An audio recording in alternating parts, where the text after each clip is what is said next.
अमेरिकी सीनेट ने रूस की ऊर्जा आय पर दबाव बढ़ाने की दिशा में एक बड़ा कदम उठाया है। Lindsey O Graham sanctioning Russia and Iran act of 2026 को सीनेट ने 86 के मुकाबले 11 वोटों के भारी बहुमत से मंजूरी दी है। लेकिन असली सवाल यह है कि अगर यह बिल कानून बनता है तो इसका भारत पर कितना बड़ा असर पड़ेगा।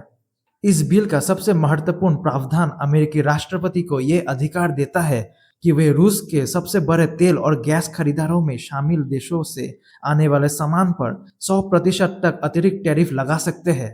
भारत इस प्रावधान के दायरे में आ सकता है क्योंकि चीन के बाद भारत रूसी कच्चे तेल का सबसे बड़ा खरीदार बना हुआ है।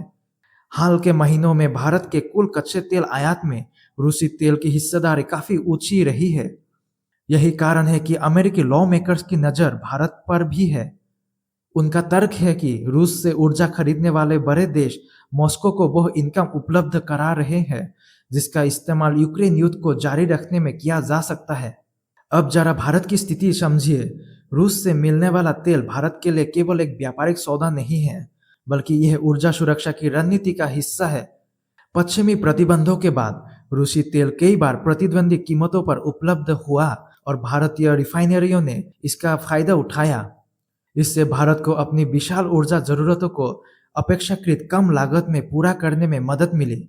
अगर भारत पर अचानक रूसी तेल कम करने का दबाव बढ़ता है तो उसे मध्य पूर्व, अफ्रीका और अन्य बाजारों से अतिरिक्त तेल खरीदना पड़ सकता है।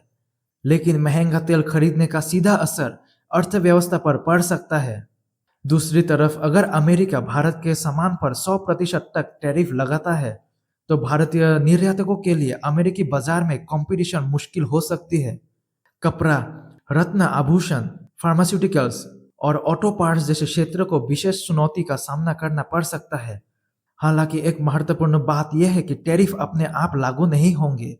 बिल पहले अमेरिकी प्रतिनिधि सभा से पारित होगा और फिर राष्ट्रपति की मंजूरी जरूरी होगी। इसके बाद भी राष्ट्रपति के पास परिस्थितियों के आधार पर टैरिफ लगाने या डिस्काउंट देने का अधिकार रहेगा।